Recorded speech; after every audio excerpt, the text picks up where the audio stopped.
Ladies and gentlemen, if those at the back can't hear, would you please just put your hand up and I'll try and raise my voice a bit. I've always been sorry for people who have to give the first talk at a congress and also for the chap who talks last. The first is obvious, but the last bit is just before gin time at lunchtime and everybody is thinking about getting away in a hurry. And now I've dropped into that awful position myself. So I will be shortish. When I was asked to speak, I really couldn't think of what I'd say because I looked up my records and I found that I'd already spoken 12 times to this august gathering and that this would be the 13th. And I couldn't think of anything much to say. However, I have dug out some things and the talk is divided into two parts. The first part is about emanation or radiation or whatever you like to call it.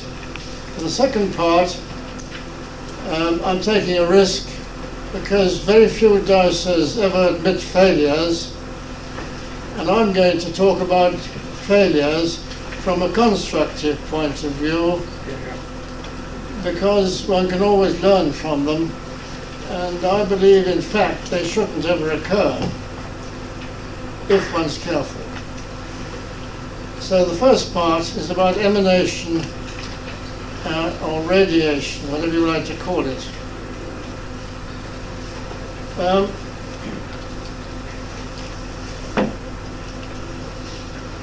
long way back, about in the late 50s or early 60s, at this sort of occasion, there would have been 30 people.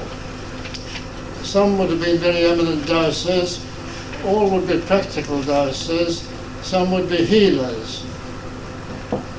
And I will remember the first one I went to, there were just 30 people. About that same time, there was a considerable rift in the society because some claimed that dowsing was a matter of picking up emanations from what you were looking for, and others wouldn't accept that and said it was a matter of the mind, not understood. Personally, I've always, I've eventually become a member of that second group,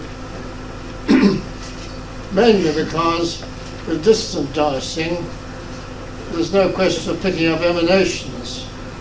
I'm not going into details of that, but I mean, you can't pick up the emanations from a stream or an archaeological site in Australia sitting here in this room.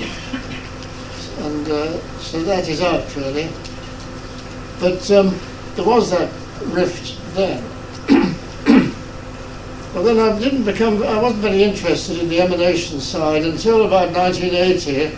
A lot of my friends in the Radionic Society and so on, and healers, were talking about emanations a lot, and they could see the aura around people and that sort of thing. I've not been able to do that. But I got sort of shirty about it and started to try and find out if one did emanate. I mean, we know about smell, we know about heat, but if it emanated something else. And so I started fiddling about and doing some experiments. And the first experiment I did was with my own hand.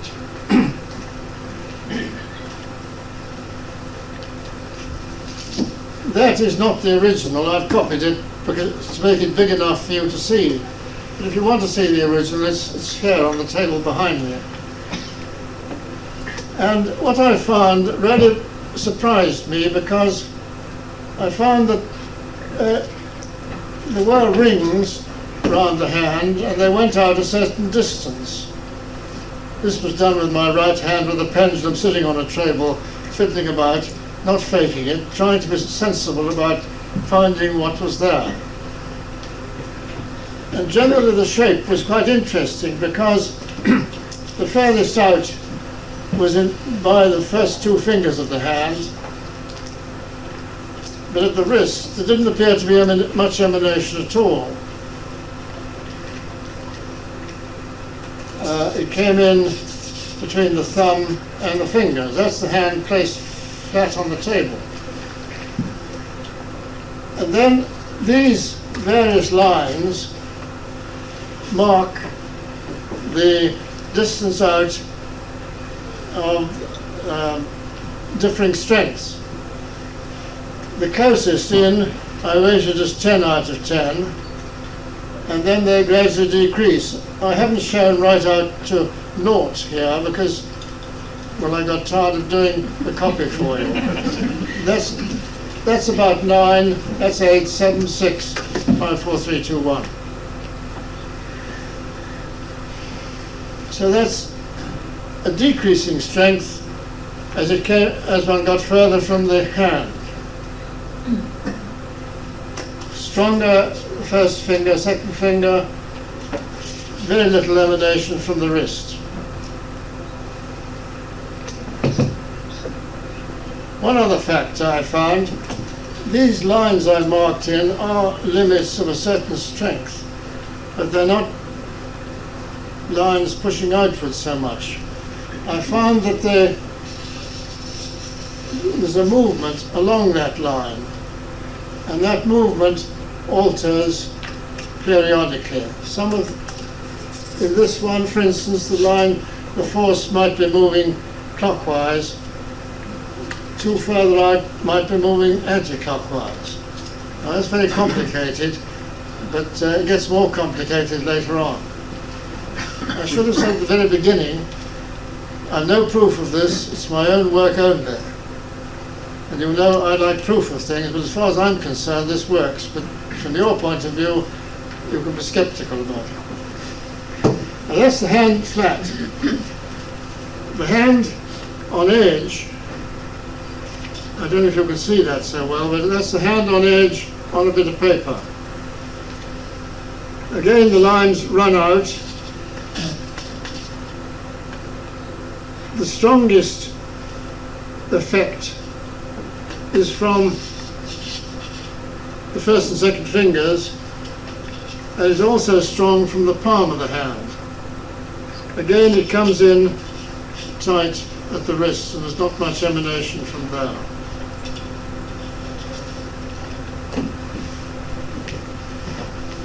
Just to show you that mine isn't the only hand to do it, I put up here, you can't see it very well, I should have made that hand much blacker, but there is the hand there. This is an eminent healer, and you see her emanation goes out a little bit further than mine. I haven't filled in the details, but that is the furthest out there. That should be the same as this. Now, the interesting thing is, you put these two together, and I can't draw that, means you've got round your hand a boxing glove, if you like better, a large bag with emanations going out and movement round within the bag, both that way and the other way.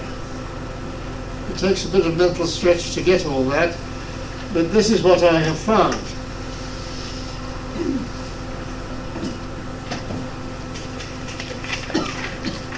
Next,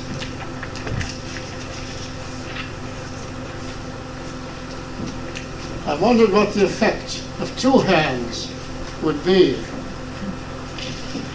I'm sorry, can you see? Sorry.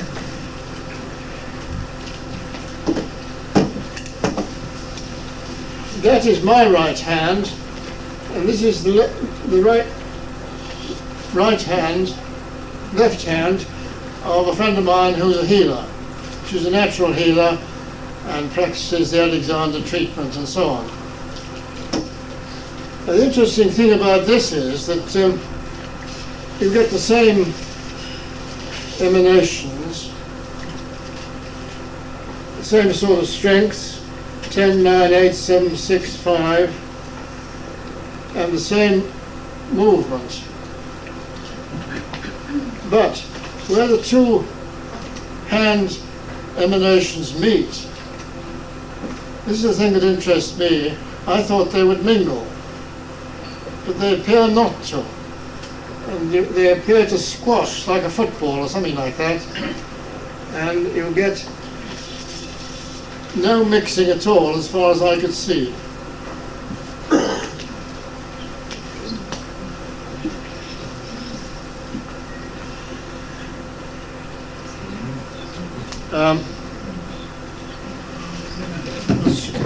Here's a picture.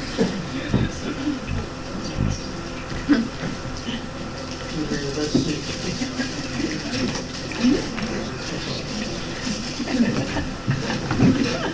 I don't know if you can all see that or not. Probably a bit vague. That is the actual picture that was done. It was done in pencil originally, and I blacked it in. That last one I showed you, two hands, is an original too, blacked in for this lecture. And those two hands opposing, my right hand and the same person's other hand. Again, you get the run out of the lines, and I haven't completed them all here. It wasn't done on the paper and so on and so on, but the important points are all there. You get the lesser emanation round the wrist in both cases, the stronger emanation from the fingers, and where they meet, again you get this non-mixing but compression of the emanations or radiations.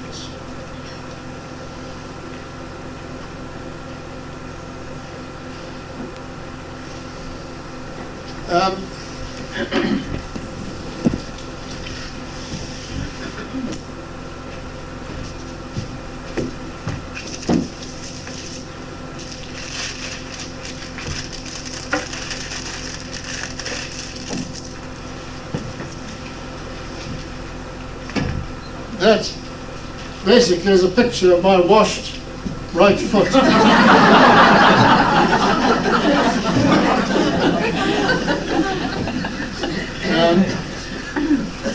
And that emanates still, although it's washed. It follows the same sort of principles as the hand, but it's not as strong. At the heel, the lines are closer together than they are from the toes. There is a very eminent healer that we know who has been seen to have a patient under each hand and a foot on a third. She knows about this.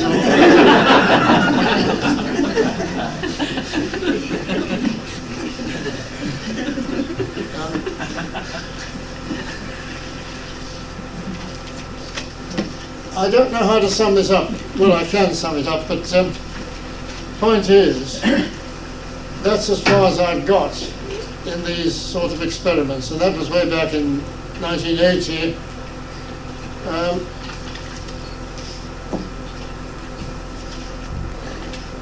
To me, I'm quite sure that there are these emanations. What they are, I don't know. Some may say, oh, well, you were just picking up the heat of your hand. And it's quite true that when you use your hands for hand healing, people say, oh, your hand was hot, and so on. I don't think it's heat. I think there would be just as much heat coming off the wrist as there would be in the rest of the hand, and I don't think you'll get a difference of heat with the hand flat on the table, different directions. What it is, I don't know. Whether you call it emanation or radiation, I don't mind. I don't know the difference. But there it is, and I thought it would be interesting just to mention this here. something to think about.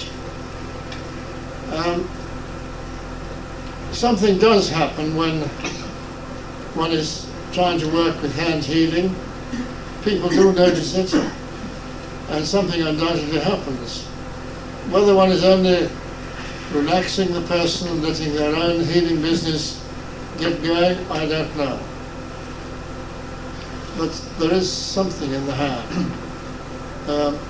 If anybody likes to experiment and go deeper into the business of this sort of vortex effect around the hand, one way and the other, and so on, I'd be really interested to know the results.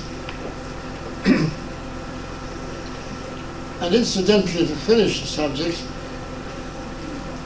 this business of the strength coming more from the fingers than round about. You know the old witches thing, boo. And secondly, about this time of the day in the churches round this country, the minister is passing a blessing to the congregation and his hand is like that. That's custom, and presumably there was something in it originally. I'm not saying there isn't something in it now, but you know what I mean. But that's all I've got on that. I think we keep the questions to the end. It's time you're having them at the end, if you've got any.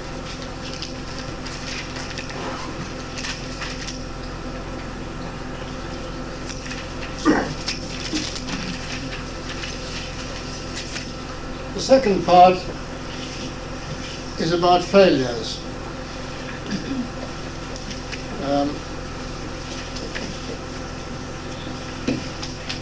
I'm very disappointed that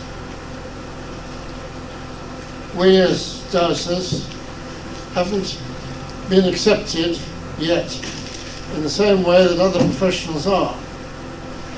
Scientists and doctors can get away with anything, and I'm afraid the Dowsers have to answer for their mistakes, and a little bit for doing and publishing so much the things that cannot be proved easily, ley lines, black streams and things like that people think are rather funny, and we get a reputation of being funnies therefore. But there's no doubt in my mind that if we could polish up our work and cut down the number of failures, we would have to be accepted. I'm feeling, I'm out of touch these days, but I'm a feeling that we're not much more accepted than we were back in the 50s. But I may be wrong on that, I don't know. There's an architectural firm that do use me a certain amount, rather sort of doubtfully. I know some young archaeologists who did take to it early on, but I know other people who believe in it but are afraid to mention that they've got tips or help or ideas from a dowser, because the hierarchy will not accept dowsing as anything other than a peculiarity which isn't anything like correct. So if we can cut down our failures, I'm sure it would be a very good thing. And I think it might be a good thing if qualified dowsers did tell each other more about their failures and why. The point is, and why. So I'm going to drift through a number of these things, if you can bear with that.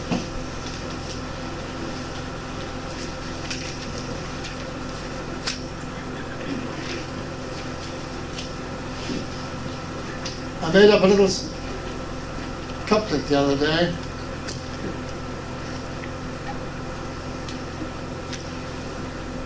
The conjurer does not explain how he does it, but it works. The dowser does not know how he does it, but it works. Can we take that on as a...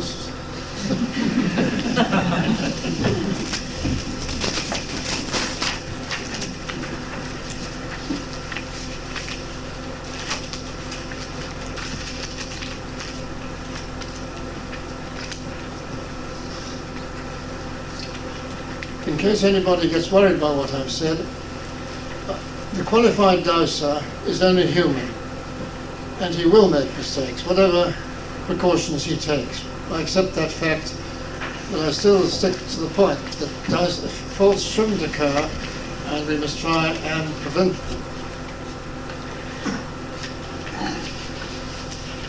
This is not a boast, it's a fact that in the days when I was working a lot in archaeology and dowsing and getting a lot of practice, I was very, very, very disappointed if something I did wasn't right. So, and I think a lot of qualified dowsers would admit that to themselves. And if we can get people up to that sort of standard, we shall go further. The first two causes of mistakes, I believe, are preconceived ideas and wishful thinking. That's certainly true of novices. It's one of the more difficult things to get rid of the preconceived ideas when you're dowsing, and get rid particularly of the wishful thinking. As you know, before you do a job, you have to collect all the known facts you can get. And the more facts you can get, the better, because you see the position clearly and so on. And those facts go into the back of the mind, as I call it. They're weighed up in the brain, and so on and so on. But when you start dowsing and using the rod or pendulum or whatever you do use, then you've got to put the brain aside, switch on to the mind, and allow the mind to do the work. And it must not be influenced by the preconceived ideas or the wishful thinking. In fact, one has to be completely neutral, not caring one way or the other. That's not always easy, but that's part of the brain. And you must get that out and use the mind and be neutral, almost not caring if what you're looking for is there or not. That is the sort of degree to which one has to go. Now, this is particularly difficult for beginners, and my own experience is with you all your dowsing life, I think. It can be very difficult later on, when you think you're fairly experienced, not to get caught by that trap. So preconceived ideas, wishful thinking, I would put as top of the trouble.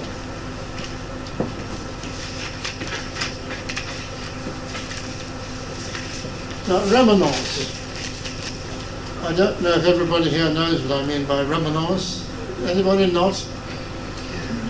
Oh, remanence, well, people called the Hooners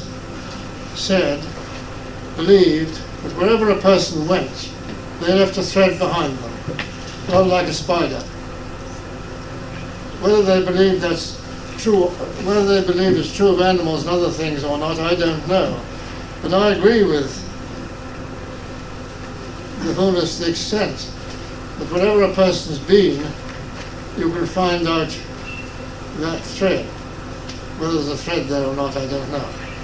It's perfectly true of animals too, and I think it's true of things, objects, inanimate objects, because it is possible to find out where they have been at a certain time.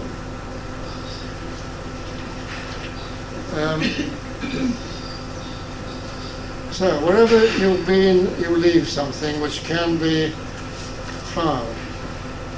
The fact that you've been there can be found out. If your cat goes astray, it's perfectly possible for a dowser qualified in those things to follow the route that cat has taken and find out where it is now.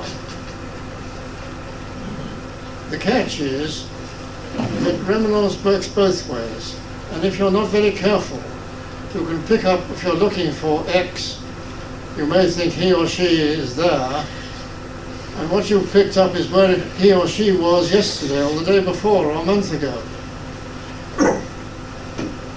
It works both ways. It's a quite invaluable thing, hunting for almost anything. But you've got to be quite clear of the time factor. If you're looking for X to find out where he is at this moment, you've got to say, where is he now? Not just say vaguely, where is he? Because it's very easy to pick up where he was some other time.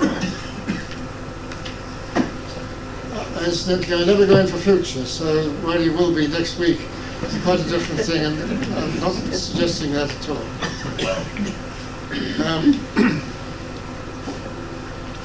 In one or two examples I'm giving shortly, you will see how this remanence does work in practice. But I believe very often it is a cause of failure, and therefore needs to be watched rather carefully.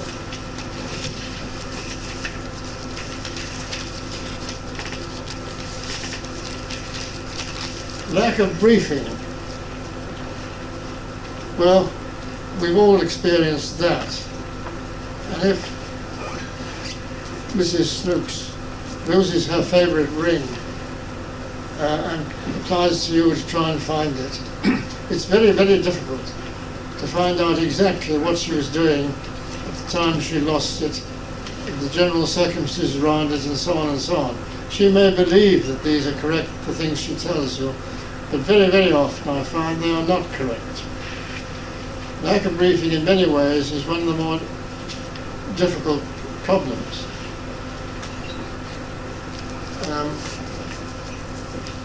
And I don't think I need to say any more about that.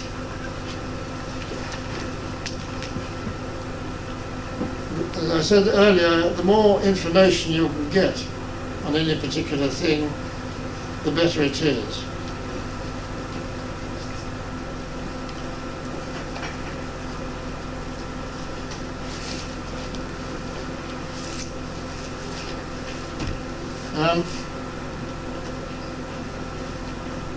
To tell an old story again, a friend of mine, this is some time ago, rang me up and said she'd got a bunch of keys which, before she went on the holiday a fortnight ago, she'd hidden somewhere, couldn't remember where they were. They were very important keys, and could I please get a move on and find them for her? So she couldn't give any description of the keys, and she said they're either in the gallery where she worked or in the flat. Well, I knew the gallery and I knew the sort of desk thing she sat at. I knew one room in the flat, which was the ordinary sort of living room, and I didn't know the rest of it. So on the telephone, while she was talking, I got her to describe to me the rest of the flat, and I drew it quickly as she was talking. And then I got busy. She said it was very urgent because there was something to do with the gallery, and she must find them quickly. First answer I came up with from map dowsing was the right-hand drawer of the desk in the gallery. And I got onto the telephone and told her to search the right-hand drawer, which she did, and she said, oh yes, there's 2 spare keys there, but those are not the ones I want. So I did it again, and I came up with 3 answers then. One was, these were all in her flat. One was, there was a place on a shelf over the fireplace, the left-hand end of the fireplace, the sort of mantelpiece shelf, and I said the left-hand end. The other was in a drawer somewhere in the kitchen. There was a sort of flat top and a drawer underneath. And the third was a place I'd never seen since he hastened to the bedroom, where she described along one bottom wall a large cupboard, long cupboard with clothing hanging inside. I said, 5 feet from one end of that, a particular end of that. I think it's in a bit of clothing or something hanging in the cupboard. I couldn't get a hold of her till the evening, and she was then in the flat. So I rang off.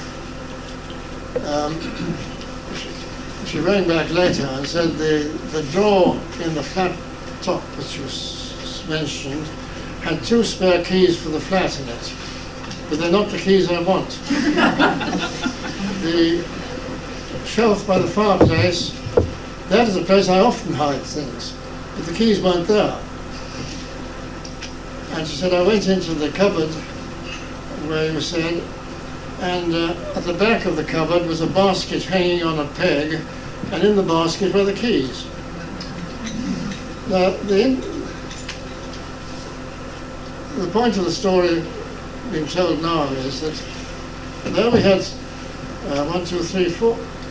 4 instances of finding keys when one was looking for keys. 3 instances of finding keys. And one, the place where she often hid things, it's quite likely that the bunch of keys had been put in there from time to time. So this business of remanence does come into one's ordinary day-to-day dowsing. And if I hadn't been very persistent, I might not have bothered to have gone beyond the first, second or third place where keys appeared to be. So a little bit of persistence is quite a good thing from time to time. And remember that remanence can work both ways.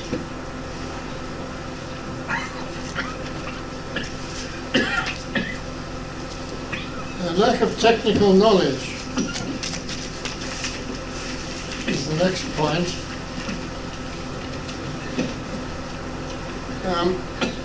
It's quite easy to take on jobs that are interesting and at the beginning are straightforward, no difficulty. But later, when you have to do a bit more, they become extremely difficult if you haven't got that technical knowledge. And I quote minerals as one, because this is one I've fallen down over. At least I haven't fallen down, but I haven't been able to get on with them very well, because I'm not trained in minerals. Now, it's very easy to find the run of a mineral load in lead or something like that. Runs in a load, and the length of the load and the line of it and the depth of the top, all that's quite easy to find. Coal is easy because that's an area. You pick up the outside edge of the area and so on. But when they ask you about the value of the load, lead, shall we go on with, quality, quantity, and so on, then I get into trouble because I don't know the difference between lead oxide, for instance, and lead sulfide, and all that sort of thing.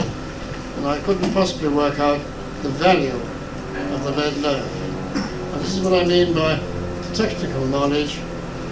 And somehow you've got to get around that by either having a friend who knows about these things or get down to it and study the technicalities of it. Oil is another one. It's quite easy to find the outside edge of an oil pool. Several oil pools all over the place. It's quite easy to find the depth of the top of the oil. But when they ask you what is the quality of the oil, or the quantity, or the porosity of the rock in which the oil lies, then you may be in difficulties. I've had to learn those things, and theoretically I can answer some of those questions now. But when one starts off, one never thinks of those sort of things. So, and it's in these sort of fields where mistakes occur. And the more one can know about the particular subject, the better, of course.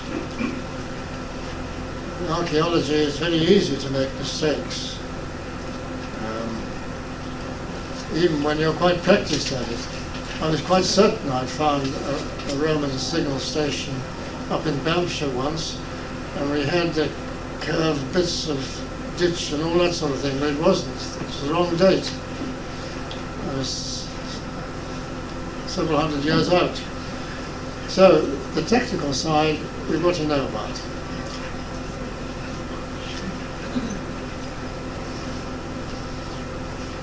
Could we have the first of these horrible things put out?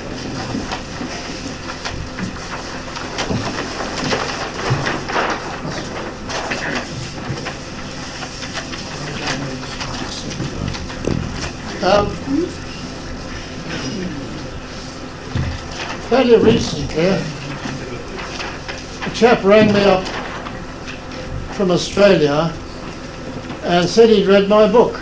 And I said, well, that's jolly good. I didn't know a book had ever got to Australia. It's a long way away. And he said, well, I've got a problem for you. He said, we had an aeroplane that was hard out 2 years ago, and it started from, oh, no, sorry, the wrong one. Turn it all over.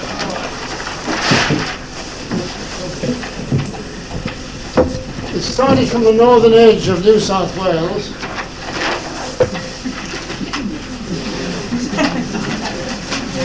I'm sorry, I didn't have time enough to prepare all this. Started from the northern edge of New South Wales, and when it got over Taree, 7 o'clock at night in the dark, it got into serious difficulties. The compass went completely haywire.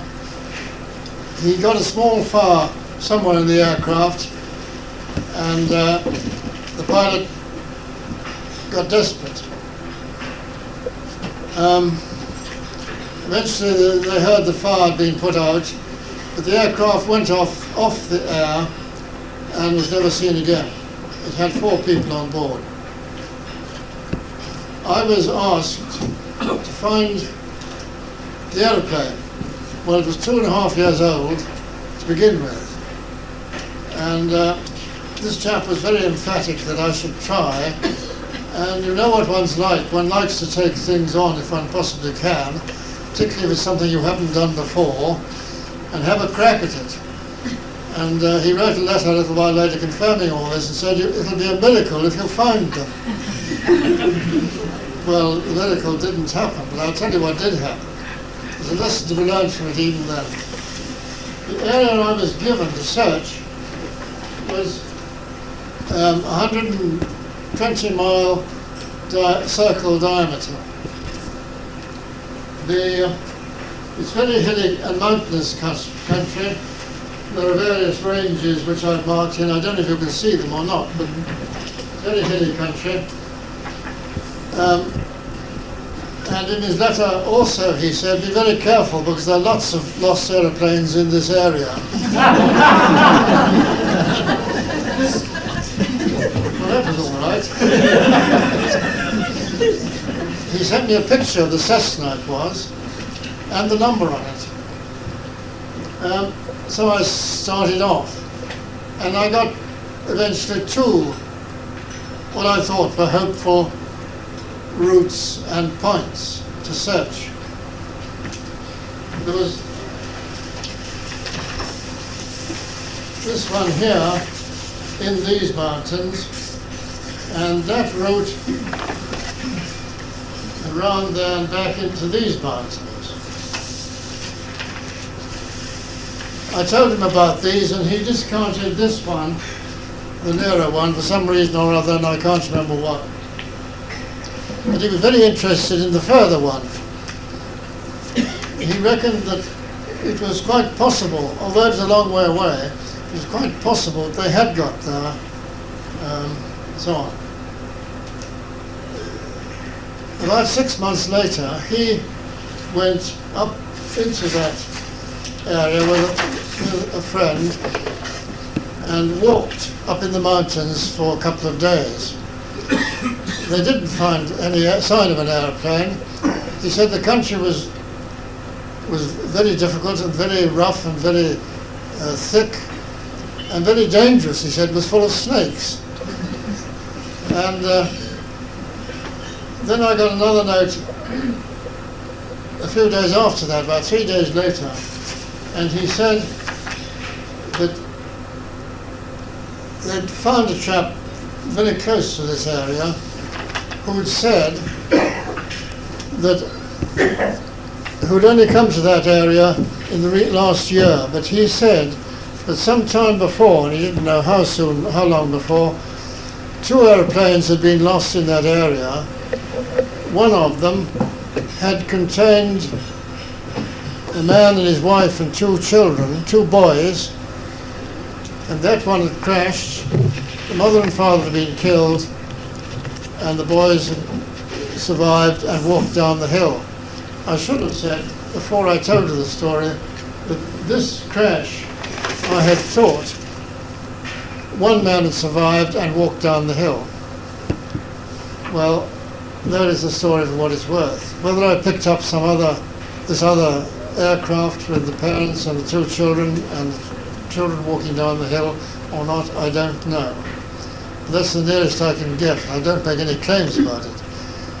But even in a vague thing like that, it is possible to pick up remnants or be misled by something else that's happened there. And for a warning for people, I think an aircraft after 2 years that's disappeared is very unlikely, in rough country, very unlikely to have any recognisable bits in it that you can pick up by dowsing, thinking of a Cessna of that number. I don't know.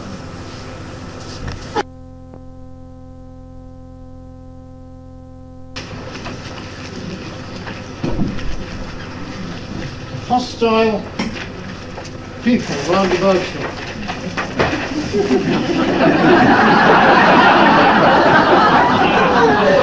I hope it is, but somebody is.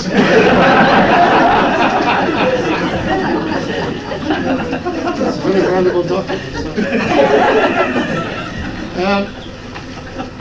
It is said that hostile people can have an effect on you if you're dowsing. To be quite frank, I've never come across it hostile, but there was an occasion in Kidderminster when they were rebuilding the interior, the centre of the town, and they pulled down the whole of the centre of the town, and there had been a lot of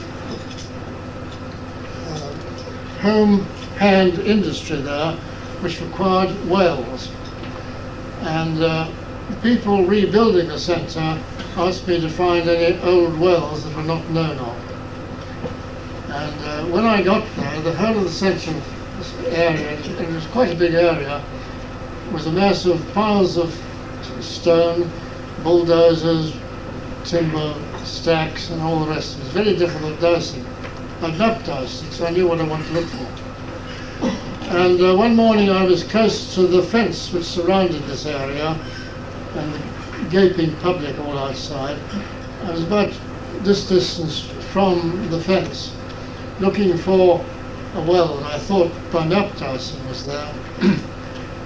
And I sort of felt somebody was looking at me. Normally I don't pay any attention, but this particular time I did, and looked up, and there was a man standing just at the wire gazing at me. If it had been a woman, I wouldn't have minded.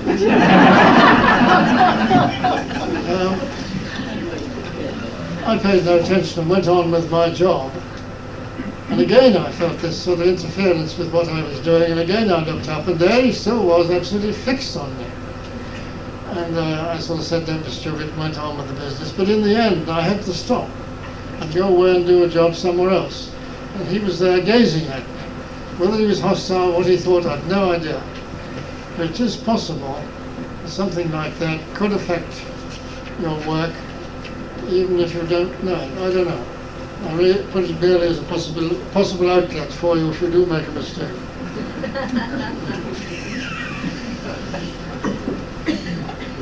Now the next one is a very old story.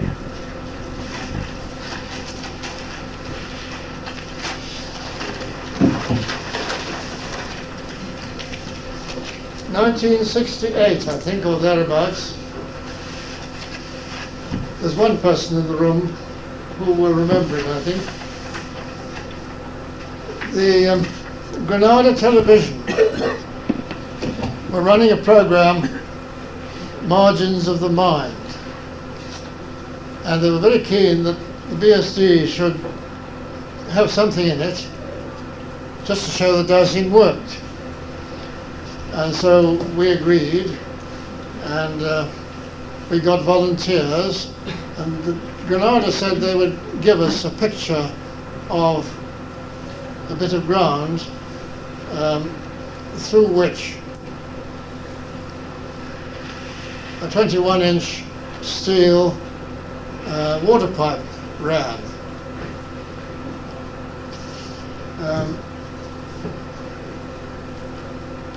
We asked for volunteers and we got 13, which was very good. Some were qualified, many, about half were qualified dowsers who I think had done map dowsing. Map dowsing in those days, remember, was not all that frequent. A lot of people didn't use it ever. Some certainly had not done map dowsing before, but were keen and wanted to try. The picture we were given was this, and even now I couldn't tell you what these things mean. I mean, that's a track, yes, this dotted thing, and that's a track, a hollow with, it might have been from the gullies or something like that. They did falsify the picture.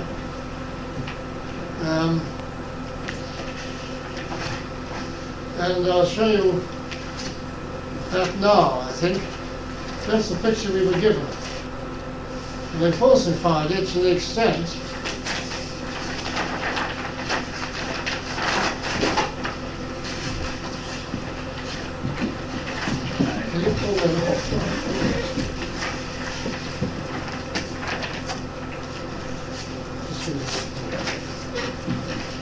there was here a fence and sort of small sort of enclosures with buildings in there.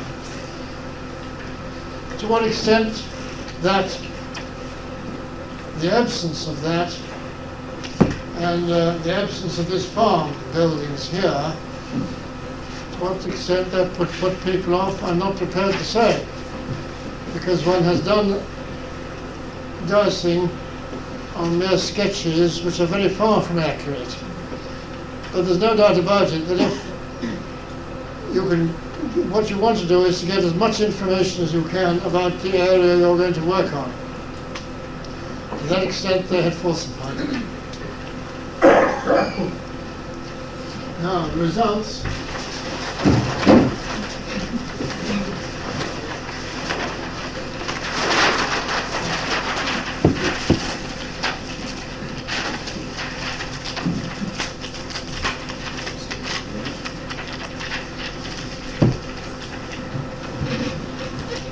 There is the pipe.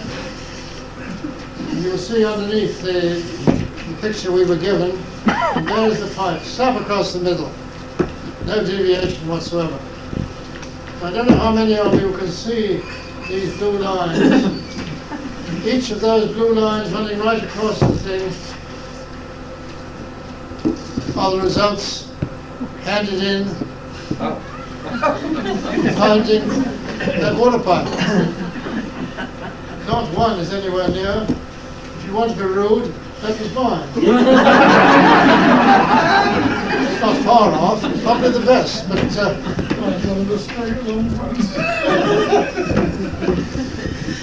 now, I can't explain this, except I produced this story because I think it's a factor that does come into things. There was the falsification of the map. A lot of people had never done it before.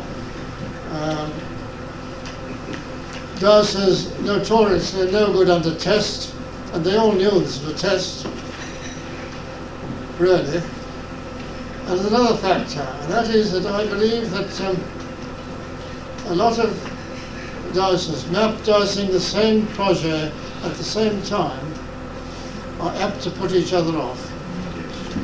I don't know to what extent. We did ask, name's gone from the then Vice President, to work out the percentage of sort of failure business of this, and he put this interference with each other as about 30% cause of failure. Westlake, Aubrey Westlake. But I don't know. I only mention it. It's a depressing story. We've never published it. It's the first time it's ever been published. And in the notes of this talk, I don't propose to publish it.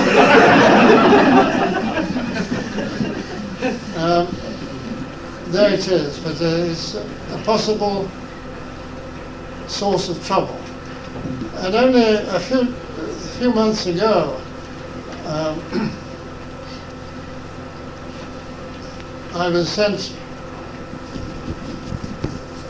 an archaeological problem, which I worked on and sent back, and I was told that the archaeologist doing the job, it was a dig that was going on, had said that if he gets 2 more dowsers to produce the same answer, then we'll pay attention to it. Well, I'm afraid I put that in the wastepaper basket, because I don't believe in a whole lot of people working on the same problem. I think it does have an effect. That's all on that one. Leave that for the moment. Oh, I lost my place.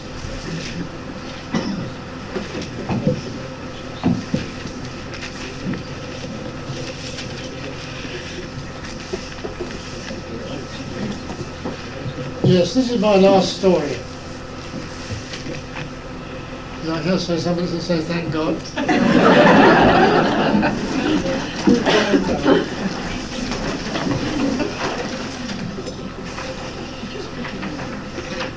I doubt if you can all see that too.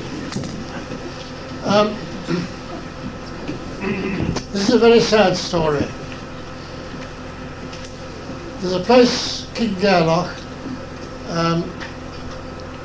about 40 miles from Fort William, southwest of Fort William, north of Loch Linnhe. Loch Linnhe is that big water thing that runs in there. I saw in the news, this is quite a long time ago, September 77 it starts.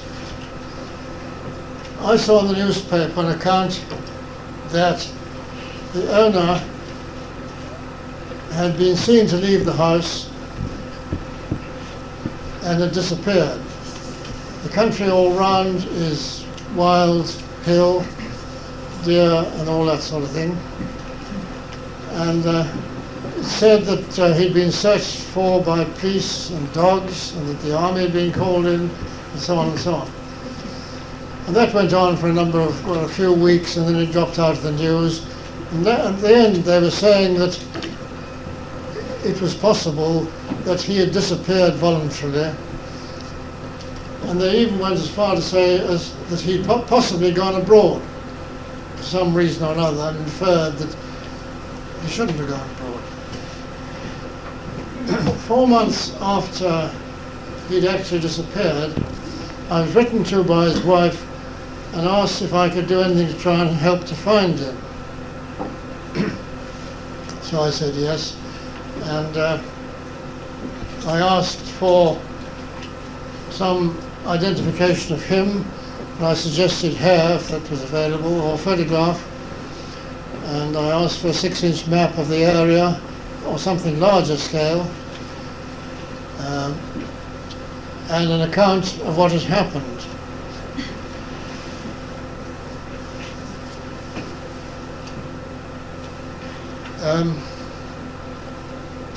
She was then in Derbyshire, and looking after the house and the place in general was a forester whom I eventually got to know very well and liked very much, still correspond with him.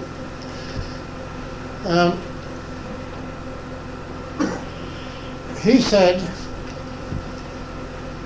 he sent me some hair from his brush, and he sent me a photograph taken a few days before he disappeared, and a map of the area, and the account he gave was this.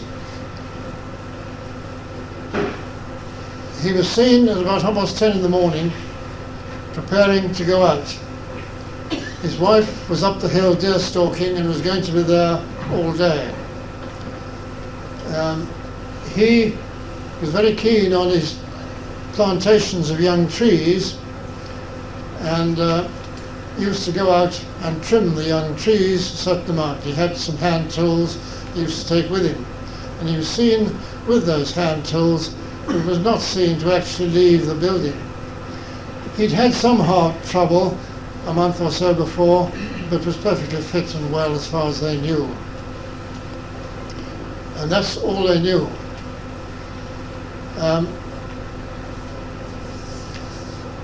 On the 6-inch map, well, the first thing I had to establish for everybody's benefit was, had he left the area or not? Was he still in the area or not? And by dowsing, I established satisfactorily to my own mind that he'd not left the area and was still in it somewhere. The first thing I did after that was to try and follow his route when he left the house that morning.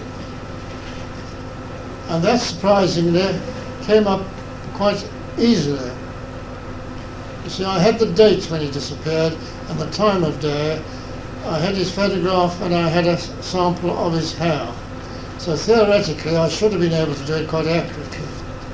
And I found he left the house and he'd gone up this track here up to, and I didn't know then, but I found later when I went up there was a gate there. And he went along here, and I thought that stream there was the limit of where he'd gone to. Well, I telephoned to the wife, she was still in Derbyshire, and I telephoned to the forester and asked them to search that place very carefully and a good distance round it, and also to search 50 yards either side of this route in case he turned off. Now, I only had a 6-inch map, and that's a very small scale, and when you map dowsing, it's very easy to make a mistake up to 50 yards or even 100 yards of somebody walking off a route.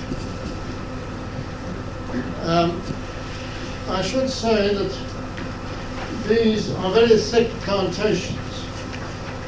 This is more open ground, although there's a certain amount of low scrub in it. And this is a thickish plantation too. Well, they said they'd done what I said, and they couldn't find anything. So that was one failure. I then I remapped us again, looking for him, and I was attracted to this place. There's a large stone crag that stands up out of the ground there. It's about 20 feet high, and it's fairly thick round it, and that attracted me very much, and I asked them to search round there, and particularly for 100 yards just this side of it, because I found his scent, so to speak, there. Again, they did it and rang back and said nothing found. So that was 2 failures. I tried again and found, I should have said about the crag. They said, funnily enough, that's the place where he was working 2 or 3 days before. So one just picked up the old scent. I tried again and found this was a possible area. It was a young plantation and he'd often worked there before. I didn't know that, of course.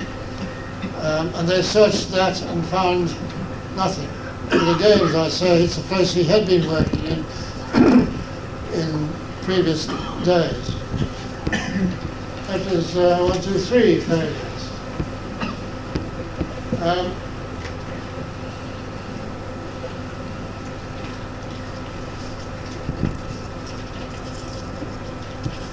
I then decided to go up and see the country for myself.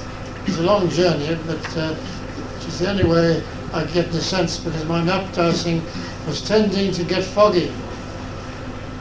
The old preconceived ideas, wishful thinking, all that sort of thing began to come back. It's very difficult to be neutral over a thing like that which you've done several times. So I fixed up to go up, but before I went up, I did it once more. And I found a place just up here on the lower slopes of the hill, and telephoned it through, and they went and looked, and they said no, but that is an area where he very often used to sit and wait for his wife to come down off the hill. So there's 4 failures, but all with a bit of a scent to them. I went up and we looked through all these places again, except I never searched this area, because they said, we've looked through that, that is the area that the police and dogs and soldiers searched, and you know, with an area like this to search, one bit like that had been thoroughly done, and I was only there for 2.5 days. I didn't search it. Well, that was the end of that. I made some good friends, and that was the end of it. 2 years later, his body was found, I think here.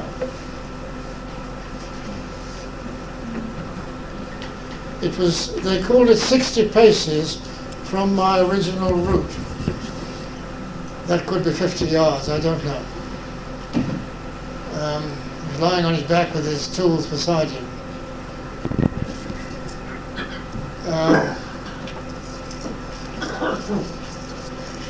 The point of the story really is that, again, this Revenant's business.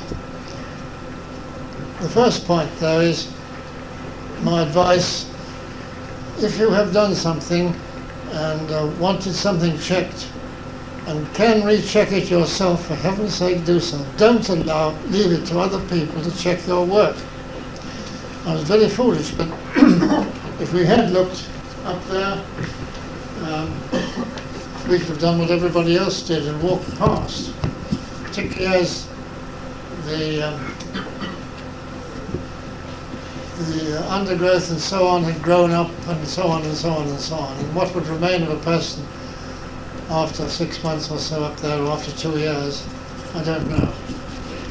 But the point is, my first point is, if you do something and can check it, do check it yourself. Don't leave it to other people. However well-wishing, well-meaning they are, they're not you. The second thing is that this Revenant's business, it does work, and it can work both ways. And all these places I picked up were places where he'd been known to have been fairly recently. It was a bad failure, but there it was. Thank you for listening to me. That's all I can say. If there are any questions.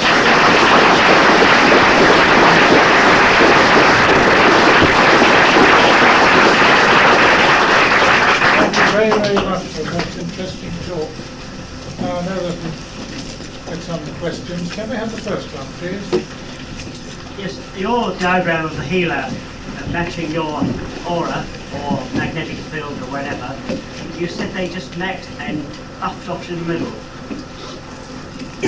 When you portrayed the two diagrams of the healer in your own hand. Yes. they just buff equally in the middle.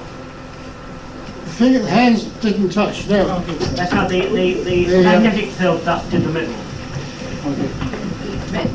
The emanation, the limit of the emanations touched and didn't penetrate each other. And they were equal, one's equal to the other. Yes, one didn't intrude at all. No, I don't think one was stronger than the other much. I don't remember now.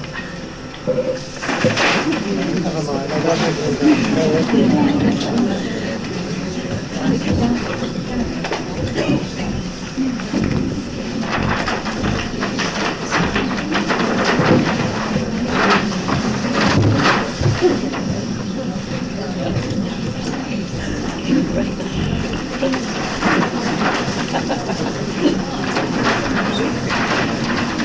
That's what you want, isn't it? That's right. That's the end of the fingers. Those are the ends of the fingers. The rest is... Would you have thought significantly the healer's hand would have pushed your aura in or stretched further? I don't think there's much difference in the distance out. I don't think I emphasised that. I should have. This business of the distance out from the hand, I think, depends or can vary for a number of reasons. One, perhaps one person is stronger than another from the healing point of view, there's more emanation. Secondly, it certainly applies to health. I have Elizabeth Berline's hand here. I couldn't show it because there wasn't room. She had very little emanation because and I discovered later that when I did it, she was not very well.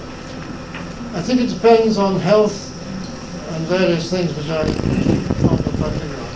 Next question. When you douse Can you speak up? when you douse the length, the aura around the hand, did you douse with colour? No. No, I don't know if it's aura. I call it emanation or... I don't know, I never try to do colours or anything like that. I never use colours. A lot of people in the radionics do use colours, and I know in the dowsers people use colours too, but I've never have used them. Thank you. I was very interested in this work of the hands and also your own interest in it at this time in your own life. And I think it's no coincidence that of this, fairly balanced relationship between yourself and the healer because of your own probable skills that perhaps you're interested in. But I'm doing work with current photography quite a lot in this, and in my own awareness, thinking of the relationship very much between parents and children, and the fact that a child's aura is usually very balanced in his first, 8 years. And if the mother or the parents of the child are not, and there's emanations not coming out, that is love not coming out to the child. And that is where very often the child starts to go out in a way that it shouldn't at that time, to try and heal the parent. And then it actually deprives itself very often because it has to use that as a defense against what is hostility. Not intentional, but very often, a parent who is sick or whatever, or stressful. It's very interesting work. I don't know if I mentioned it in my talk. I don't see auras. I believe, sir, that in one of your books that you talk about hand dowsing in terms of using your hands like this. Is this something when the two influences meet in the center that is the positive point? When I use my hands for dowsing, it doesn't appear as if they're footballs on either of them. Because as I get closer to what I'm looking for, my hands gradually get closer together. And when I'm actually over the thing, they are about 1 centimetre or 2 centimetres apart, the tips of the fingers, but they never actually touch. That's not my convention or anything like that, it just so happens. And with regard to all this, I've never felt these balloons on either hand, ever. And I've often thought to myself, it must be all rubbish. But on the other hand, this is all picked up with my own pendulum, and there it is. And incidentally, I don't know if you've ever tried in front of a television set It's always said you shouldn't let children sit close to a television set, and I tried that out one day, and I found that about that distance from the front of the television set, I picked up something unpleasant with a pencil. I don't know. I found with looking for vehicles and animals, stolen vehicles, the best time to do it was at night when they're likely to be at rest, because if you look for them during the day, somebody may be using them and running around the countryside. Yes, yes, it's true. It doesn't apply to people though, that's true. Yes, it does, yes. Well, they're not always at rest. Maybe the nightclub or something like that. When you did the charts of the two hands, you used your own hand and the heels. Or have you tried putting your two hands together to see if they intermingle there? Well, I can't use my foot with a pencil. Somebody can do it for you. Well, I wouldn't trust them, you see. This is all me. Maybe all rubbish. Just a comment that when I have been working in tracing lost people, I've sometimes found that the remnants that come through is of something that has to be cleared first. In other words, it's a bit like in my healing work and the principle of the layers of the onion. I have to, as it were, peel off the remnants or peel off various conditions until I reach the source that I'm looking for. And I think sometimes we have to try and have a code of practice to recognise the principles of the way in which we work to try and offset the number of false cues that can occur in this difficult type of work. And something else which might be helpful to people who are specialising or interested in specialising in tracing lost people, and that is the concept of what is death. Because I have found that sometimes we think of death in a definition that life is extinct. That is the sort of clinical pathologist view, whereas very often you can have death as an end of a phase, or even somebody who's under a heavy drug overdose. They may, in many ways, be, as the phrase says, dead to the world, but not actually clinically deaf. And we have this ethical problem of heart death, brain death, and so on. And I'm just really respectfully sharing that with you and the audience in case that's useful for people interested in this field. I'm glad you raised that point because, to be perfectly honest, I never really knew exactly what I was looking for. I hadn't looked for a known person I thought was dead before, particularly a person who'd been up on the hill 4 months before I was even told about it. Foxes and everything else. And what was I looking for? The only thing that was certain to be there was a skeleton. That might not be disarranged. So this was one of my problems, and it did put me off a certain amount because I didn't really honestly know what I was looking for. I have a question. Some people here have said that, like with dowsing for one thing and another, they say, where or what is this, for instance, food good for me now? Or where is something now? Have you since that time searched for something that can move like a lost dog or lost person and saying, where is that person now? To try to shield yourself from remnants. Have you ever tried that? Yes, can you speak up? Can you speak up?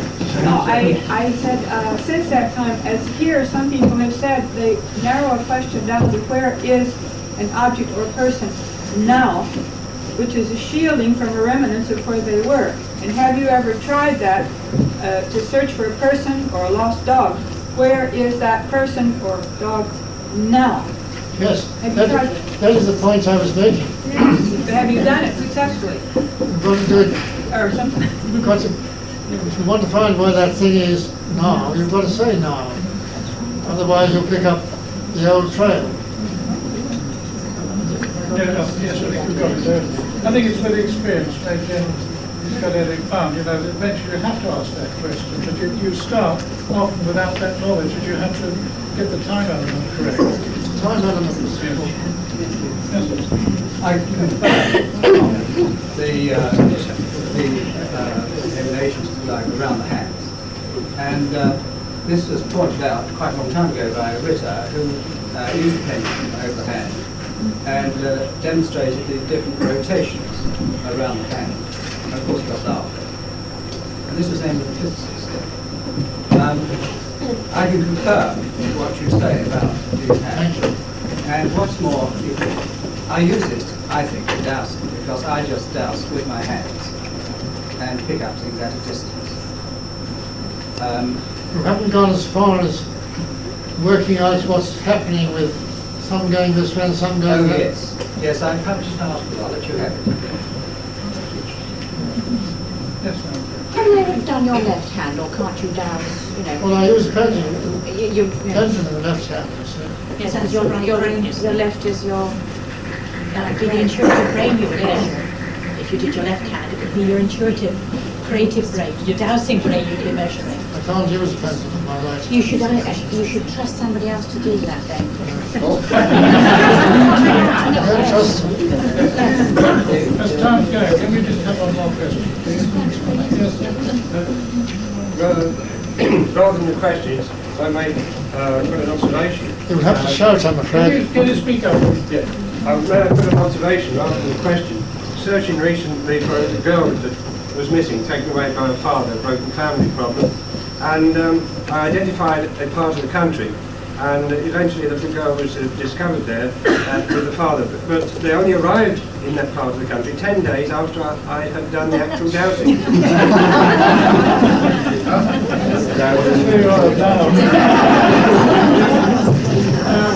I'm afraid I'll have to call halt to the questions as time moving, and I would like to take this opportunity of saying, I think on behalf of all, how much we've enjoyed it. Yeah.